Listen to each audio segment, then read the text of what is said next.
Bom, nós estamos recebendo aqui, com muita honra, o Felipe Santa Cruz, presidente da OAB. Como vai o senhor? Um ótimo dia ao senhor. Precisamos, né, nos dias de hoje, cada dia é um dia e nem sempre é um dia tão bom. Como é que o senhor analisa a situação do país nesse momento, doutor Felipe Santa Cruz? Bom dia, Datena, bom dia aos teus ouvintes, obrigado pelo convite. Analiso pedindo muita cautela a todos, né? Gostei da tua frase, cada um tem que fazer o seu papel. Eu acho talvez esse deveria ser um mantra do Brasil no momento. Acho que, por exemplo, os militares devem fazer o papel constitucional deles, o nosso Congresso deve cumprir o seu papel, o Executivo, o Judiciário. O Brasil precisa ter uma serenidade institucional para preservar as liberdades, a democracia, o Estado Democrático de Direito. O país está muito turbulento já há algum tempo e os indícios, dia após dia, são preocupantes. A OAB está atenta ao seu papel, que é defender a democracia e a Constituição Federal. Bom, e quanto aos pedidos de impeachment do presidente Jair Bolsonaro, não é? Há quem diga que, olha, não é momento para esse tipo de coisa e tal. Para a investigação, se houver indícios de crime, de prevaricação, de coisa parecida, não tem momento, né? Não existe momento bom ou ruim. Quando há evidências, há evidências. Quando não há evidências, não há evidências. Até agora, há evidências para algum desses pedidos de impeachment? Não são poucos, são muitos, né? No seu entender, há evidência para isso ou não? Datena, o impeachment é uma matéria jurídica e política, né? Já aprendemos isso, infelizmente, em reiterados pedidos de impeachment desde a redemocratização.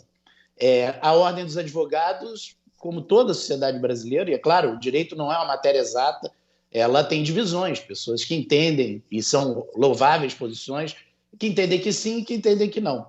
Eu formei uma comissão da Atena com os maiores juristas do nosso país, alguns dos maiores, Aires Brito, Miguel Reale, Nabor Bulhões, Antônio Carlos de Almeida Castro. Esses entendem que há indícios, sim. Eu encaminhei o parecer dessa comissão, inclusive de crimes comuns e de crimes de responsabilidade, são dois caminhos diversos. Eu encaminhei o parecer dessa comissão à Procuradoria-Geral da República e ao Conselho Federal da Ordem. O Conselho Federal da Ordem, o qual eu presido, ele entendeu que nós deveríamos esperar agora a conclusão dos trabalhos da CPI, que realmente estão aprofundando aí a verificação de graves acusações em relação à pandemia, o combate, né, da pandemia, da morte de mais de 500 mil de brasileiros. Então, são graves, são presentes os indícios. Eu compreendo que a sociedade brasileira esteja dividida. Nenhum de nós tem prazer ou satisfação em discutir impeachment. Eu acho que é um remédio amargo para todo mundo. O melhor caminho é a democracia, é o voto.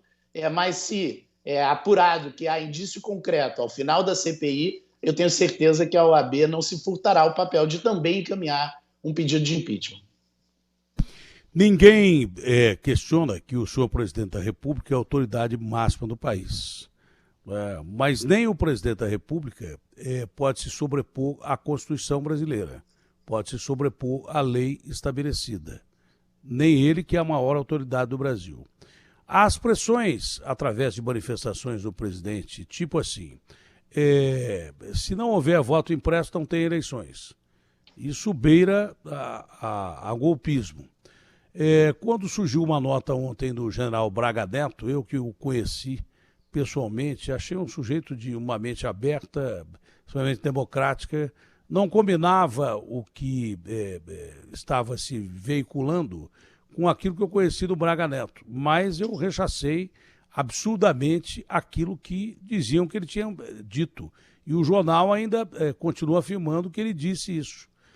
O ministro da Defesa, quando vem a público e teria dito que se não fosse voto impresso não teria eleições, já começam a se juntar pontas aí de um presidente, de um ministro da Defesa, que exerce um cargo político que vai contra a Constituição, o papel das Forças Armadas, é de que independente de quem seja o governo, militar da ativa não pode ter participação política.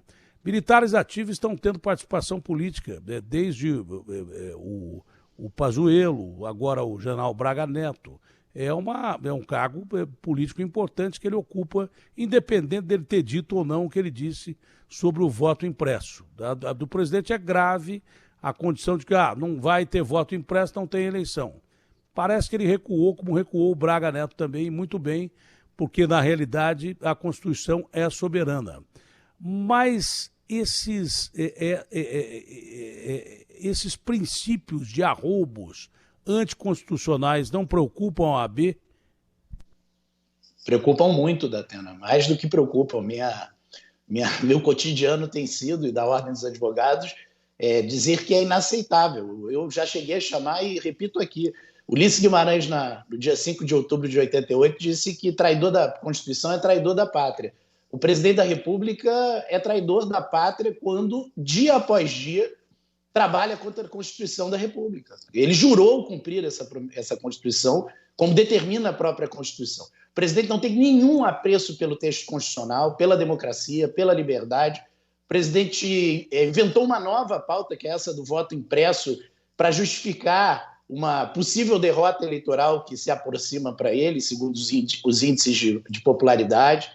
O presidente, dia a dia, retira as Forças Armadas do seu papel constitucional, vai atraindo as Forças Armadas para uma arapuca, perdoe a forma direta. Nós estamos apoiando, por exemplo, a PEC da deputada Perpétua Almeida, apresentada na última semana, que determina que os militares da ativa retornem aos quartéis, deixem os cargos comissionados, porque o que está se fazendo é destruir o trabalho de reedificação da imagem das Forças Armadas que foi feito após a Constituição de 88, em tarefas como a que ela prestou no Haiti, com as Forças Armadas Técnicas. Talvez o general Braga Neto seja o maior exemplo disso, Datena. Eu também estou aqui muito preocupado, porque eu convivi com o general Braga Neto na intervenção aqui da Segurança Pública do Rio de Janeiro, eu era presidente da OAB do Rio de Janeiro, e dele colhi a melhor das impressões. Servidor público dedicado, com diálogo, com um trabalho belíssimo que fez, tentando melhorar as condições das polícias aqui no Rio de Janeiro. Saiu daqui com um prestígio altíssimo pela sua capacidade técnica e de diálogo. Não é possível que o Brasil esteja viajando de volta ao passado, onde os militares voltem a ocupar palanques, onde os militares da ativa voltem a ter posições políticas de ruptura. Então é tudo muito preocupante. Acho que uma criança atenta deve estar preocupada, quanto mais adultos que conhecem a história do Brasil. O papel dos militares em palanques é um problema desde que a República foi proclamada no Brasil. Durante boa parte da nossa República, até porque ela foi proclamada por militares, os militares se julgaram donos dessa República. Por isso nós temos que ter muita cautela até para preservar as Forças Armadas e preservar as nossas constituições. O presidente da República não ajuda em nada, Datena, nada. Eu diria que ele é um teste enorme à Constituição de 88. Ele nos colocou sentados num barril de dinamite. Olha, eu comungo da mesma ideia que o senhor comunga sobre o Braga Neto. Pelo que eu percebi do Braga Neto, foi um sujeito sempre leal à Constituição, sempre leal às regras democráticas. Eu tive a melhor das boas impressões dele. Se ele falou o que ele falou e depois houve um recuo, não significa também que houve um recuo, ele não falou o que falou, porque o jornal continua dizendo o que ele falou. Me parece muito mais que imposição para que ele tivesse dito aquilo, como pressão por parte de alguém, não sei de quem, aí pode ser dinheiro em pessoas, a gente pode até imaginar. Mas só o fato de se pensar que o general, que é, dentre os militares, um dos mais democráticos que eu conheço, tenha dito aquilo, já é motivo de muita preocupação. É mais ou menos isso que nós pensamos juntos, não? É isso, e aqui quero já dar um passo à frente. Acho que o Congresso Nacional, Datena, tem que resgatar o seu papel constitucional e ter coragem. Coragem de devolver os militares da ativa aos quartéis, fazer a separação, coragem de decidir a questão do voto eletrônico. Datena, nós somos de uma geração, aqui no Rio de Janeiro, por exemplo, a eleição de 94, e o presidente Jair Bolsonaro disputou aquela eleição como deputado, ela foi anulada no Rio de Janeiro, tamanha era a fraude. O voto em papel no Brasil é o voto do coronel, é o voto do coronelismo, é o voto da República Velha, é o voto da fraude. nós avançamos muito. Não significa que seja um sistema inviolável, claro que não, mas a Ordem, por exemplo, participa da auditoria desse sistema. E o voto eletrônico trouxe muito avanço. Tanto que o presidente Jair Bolsonaro, que reclama desse voto, foi vitorioso em todas as eleições que disputou no voto eletrônico. Então, colocar o voto em dúvida é copiar o que aconteceu nos Estados Unidos, atrair as Forças Armadas para uma armadilha, e nós precisamos que essas pessoas tenham coragem de exercer o seu papel. Veja, essas pressões ocorrem ao presidente da Câmara no momento que a Câmara está debatendo a matéria. Isso é muito sério, e deve ser rechaçado de forma muito veemente. E digo aqui novamente, eu não tenho por que duvidar da palavra do Braga Neto, nem do Arthur Lira, eu só espero que se cumpra o papel de cada um. Olha, o voto no papel nos Estados Unidos não impediu que houvesse uma dúvida enorme da votação na Califórnia na eleição do presidente Bush. E não impediu agora que aquele maluco do Trump, o pior presidente da história dos Estados Unidos, suspeitando de fraude no voto no papel, e o Trump é amigo do Bolsonaro, cometesse um dos maiores absurdos desde a Guerra Civil Americana, quando a maior nação democrática do mundo teve o seu Capitólio, o Congresso deles lá, invadido por fanáticos que questionavam o voto impresso, o voto no papel. Então, parece essa uma discussão meio absurda numa era virtual. A urna foi criada pelos próprios militares, né, a urna eletrônica. O presidente Jair Bolsonaro, ele é produto de uma eleição eletrônica. Eu não sei porque que ele duvida ainda do voto eletrônico, se ele é produto de uma eleição eletrônica. Ele ganhou a eleição com base no voto eletrônico da urna. Então, eu não sei porque que se questiona isso ainda. Me parece que é um tema que não deveria nem vir à baila, porque parece até que o presidente está com medo de perder a eleição. Isso só enfraquece a posição dele. Agora, arroubos contra a democracia devem ser rechaçados com coragem, porque há momentos na vida que você não pode se calar. Tem coisas que você não pode guardar a língua na boca. Se você não fala em determinados momentos, esse é o limite entre a coragem, que não é a ausência do medo. A coragem é você dominar o medo. Entre a coragem e a covardia.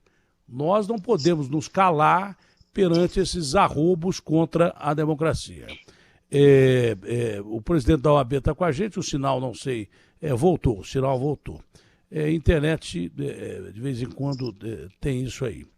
Bom, mas em relação, doutor Felipe Santa Cruz, em relação a esse... bom, eu já vou dar minha opinião aqui.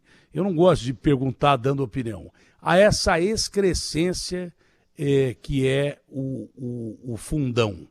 O Brasil numa situação terrível, o Brasil numa situação lamentável, de repente colocado o bode na sala e aprovam um fundo de 6 bi, volta para o presidente, o presidente vai e veta, vai voltar para a Câmara, eles vão colocar outra excrescência de 4 bi no momento em que o país está quebrado. É isso que vai acontecer. Como é que o senhor analisa esse fundão, que eu repito, é uma excrescência para se gastar com política numa situação de crise do país? Quem me conhece sabe que eu não fujo de dar minha opinião, Datena. A OAB ainda não tem uma opinião fechada sobre o fundão, mas eu, como cidadão, como advogado, digo que esse valor é inaceitável. É óbvio que no momento que o Brasil vive a crise que está vivendo, o povo brasileiro está desempregado, está passando fome. Não é aceitável que o processo eleitoral custe ao povo brasileiro quase 6 bilhões de reais. Agora, nós da OAB temos uma responsabilidade nessa discussão, porque foi uma ação da Ordem dos Advogados, não na minha presidência, que encerrou o financiamento privado de campanhas, que também causou a farra do Caixa 2, causou desvios, né, através de lobbies desconhecidos. O que eu sinto que falta, e nisso comungo da posição também do ministro Luiz Roberto Barroso, é que se faça uma profunda reforma política no Brasil, Datena. O que nós fizemos desde de 2013, da crise que levou a população às ruas, foram arremedos. O que está acontecendo no Congresso agora, Datena? Se aprova um fundo eleitoral bilionário, né? Um fundo eleitoral absolutamente inaceitável pelo seu valor, para sustentar uma eleição que até que o princípio é correto, que é uma eleição com dinheiro público, com maior lisura, mais barata, mas a população não conhece nem ainda o sistema que será utilizado ano que vem. Por exemplo, você e eu somos capazes de responder se será distritão, voto proporcional. Eu, por exemplo, sou defensor do voto distrital puro, né? Esse não está nem em discussão. Nós não somos capazes de dizer o que será. Então, o modelo eleitoral não está dado.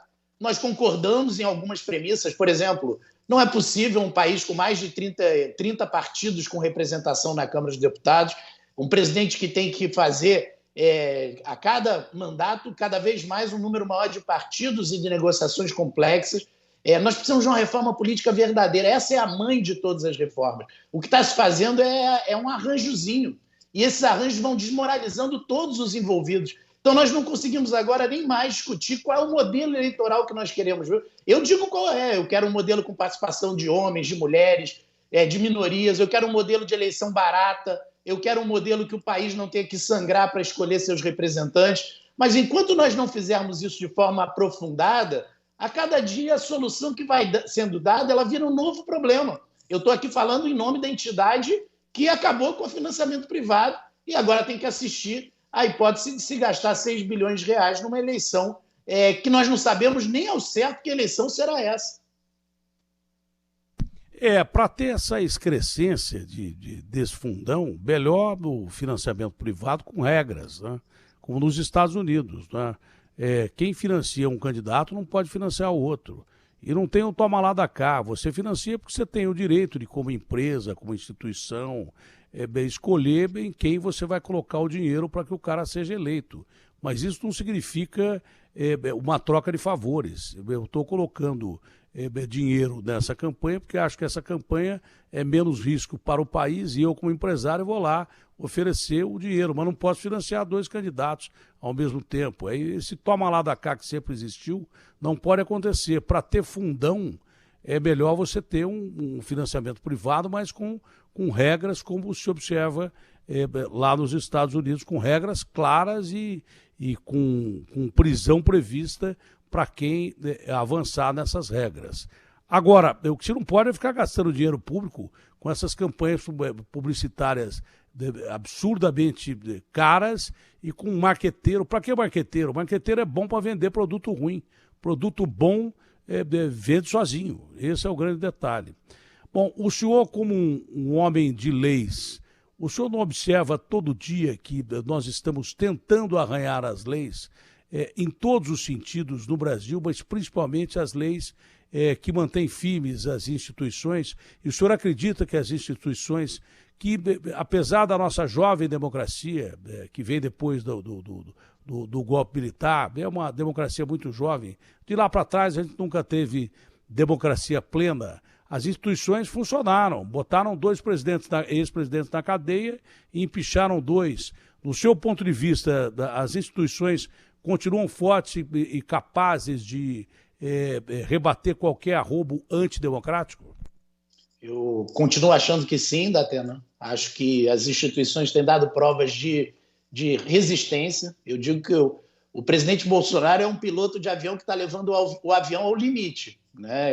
Nós devemos estar atentos para que o avião não tenha uma ruptura a qualquer momento, porque ele está fazendo manobras que o avião não foi programado para fazer. O avião não foi planejado para fazer. Sem combustível ainda, né? Sem combustível e dando looping. Está dando looping em avião de carreira, e o avião aguenta, o avião tem aguentado. Eu sou daqueles que digo ao presidente Bolsonaro, nós teremos eleições em 22. O que eu queria é que fossem eleições com regras já renovadas, com reforma política, para que o país possa ter um norte a partir da sagrada escolha democrática. Acredito que vamos sobreviver, mas você usou a palavra coragem. Acho que todos nós temos que ter coragem e desapego de defender o Brasil e a liberdade, mas nós temos que ter também uma atenção diária. Você abriu falando também de cotidiano, bom dia, um dia de cada vez. Todos os dias nós estamos testando esse avião além do seu limite. E é claro que nós temos um país com um histórico de rupturas, de intercorrências, de violência, com uma sociedade que está esgotada por mais de um ano de pandemia, com desemprego e índices absurdos, as pessoas estão passando fome. É um território fértil para graves problemas, né? Nós não podemos só confiar nas instituições e abdicar do nosso papel. No campo das reformas está tudo errado. O senhor falou em reforma política, essa é prioritária, deveria ter sido feita há muito tempo, mas não interessa aos políticos fazerem. Agora falam em reforma tributária, que é uma mordida clara do leão da forma que se apresenta, mais uma, mas não se fala em reforma administrativa, para enxugar mecanismos de todos os poderes que estão inchados pra caramba. Então é uma coisa contraproducente, não tem lógica.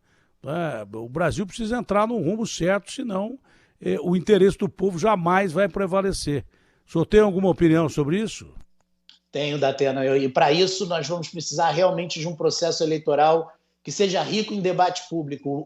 Os candidatos têm que apresentar o que tem de projeto e planejamento para o futuro. Se há algo que marca a gestão Jair Bolsonaro, e me perdoe a franqueza aqueles que seguem apoiando, é a incompetência da gestão do país. É a reforma tributária como está sendo feita agora, por exemplo, que a cada dia vai se... É uma reforma para morder a classe média, é uma reforma para atacar a classe média. Eu disse isso ao relator e nós não podemos aceitar. É uma reforma que não pensa o país de uma forma maior. Cada dia é uma negociação que ajusta aqui e ali, mas não se pensa o todo, administrativa.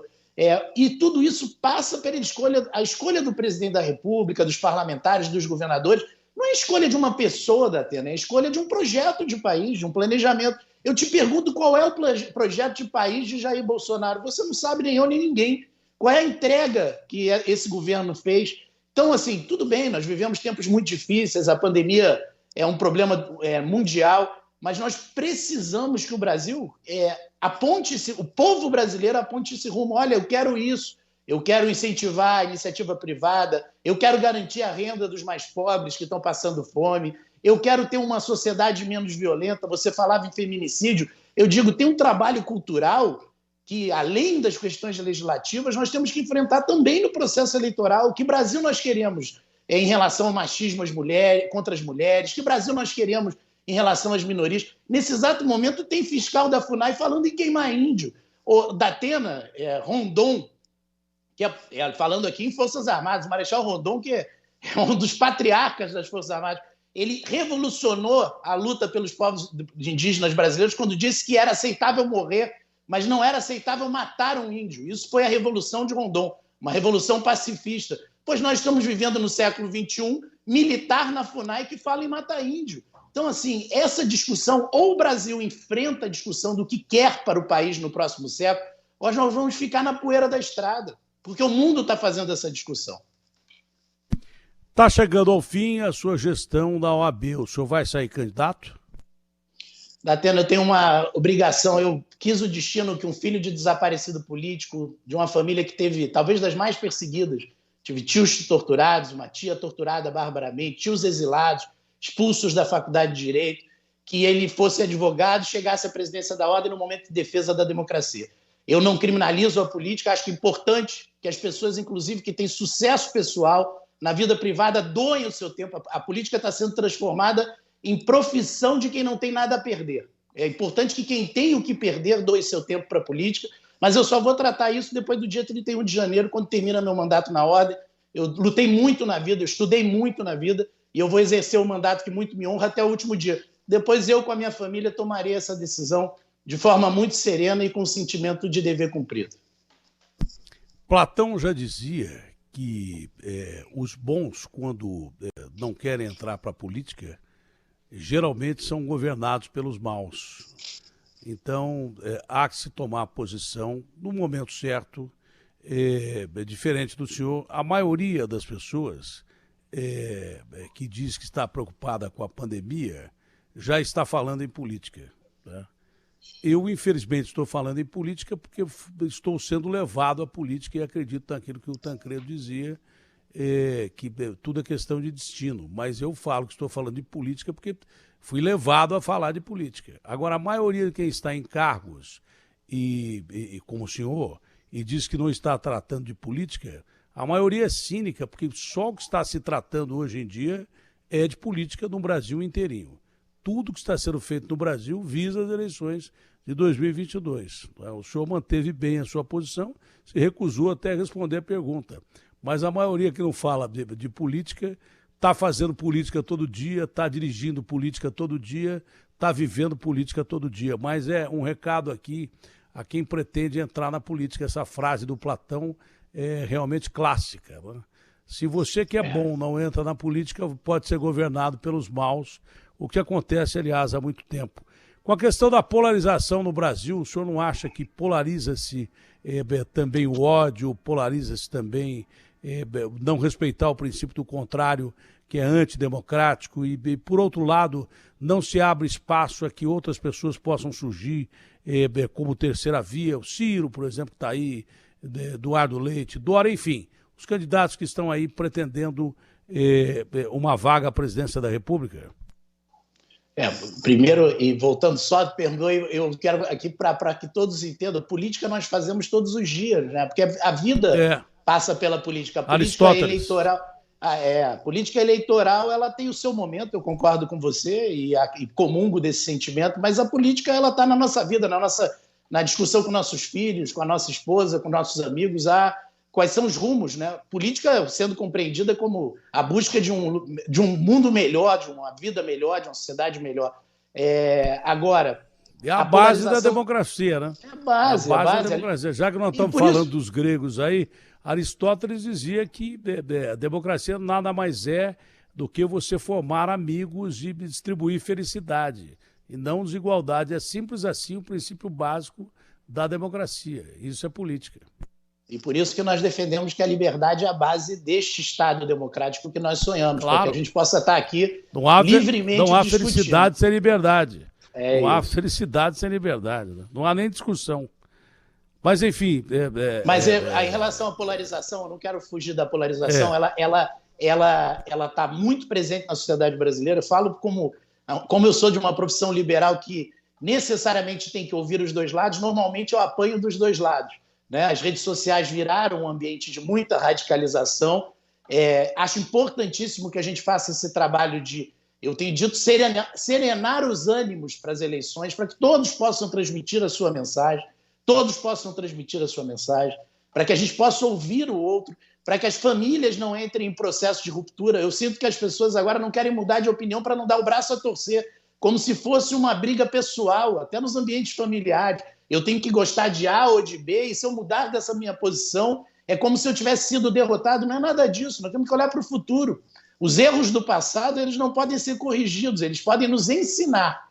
Então, nós temos que olhar para o futuro, e parte dessa ambiência, desse ambiente, é garantir um ambiente de liberdade, de respeito à divergência, e que a gente tenha um processo político, um processo eleitoral daqui até a eleição, que é um processo muito mais amplo, muito mais complexo, que seja um processo de muita tolerância. Isso eu acho fundamental. Nós não podemos aceitar uma sociedade cada vez mais dividida e sair de 22 ainda mais divididos, o que seria uma coisa inaceitável. Entre o ódio, o não gostar, e as ameaças, que podem começar de uma maneira insípida, mas são ameaças, e não há nada mais canalha e covarde do que ameaça, não é? As redes sociais não deveriam ter uma regulamentação melhor. Se eu digo alguma bobagem aqui, ou se eu agrido alguém aqui, eu sou responsável pelo que eu digo em termos de imprensa, apesar da liberdade de expressão. Eu sou responsável pela minha opinião criminal e civilmente. As redes sociais não deveriam ter leis mais claras que não estabelecessem a possibilidade de grupos se juntarem, espalhar o ódio a tal ponto de que esse ódio extrapole e passe a virar uma ação física a partir de uma ameaça coletiva? Datena, elas têm sim, mas a gente tem que ter muito cuidado também para não criar uma legislação que sirva a uma centralização política. Por exemplo, eu fui contra a criação de um órgão público para dizer o que pode ou não pode ser dito nas redes sociais. Esse é o caminho do aparelhamento por parte do Estado, que é uma trajetória brasileira, é uma sina do povo, do Estado brasileiro. Nós temos que garantir a liberdade, mas garantir isso passa também por um judiciário mais célere. Falo por mim, que olha, sou presidente da OAB, eu enfrentei mentiras ditas pelo próprio filho do presidente da República, o deputado Eduardo Bolsonaro, que atacou a honra da minha mulher e da minha filha. Eu consegui uma liminar para tirar do ar. Pois bem, eu não consigo intimar o deputado Bolsonaro, porque no Congresso ele é dito que ele não vai lá, que não se sabe o endereço dele. O judiciário tem que se aprimorar.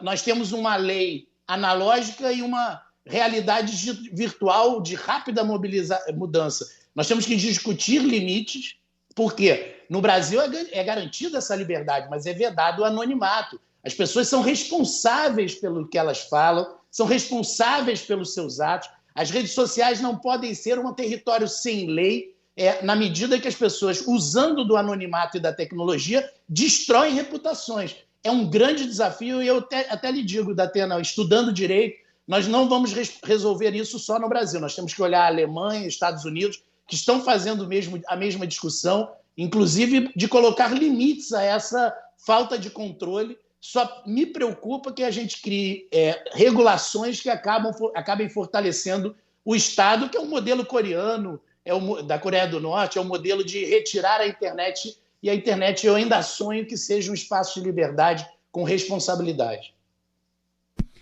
Presidente, foi um prazer. Tomara que o senhor entre para a política, porque nós precisamos de quadros como o senhor para representar o povo brasileiro, e se entrar, boa sorte na campanha, no momento certo e adequado, a gente volta a falar.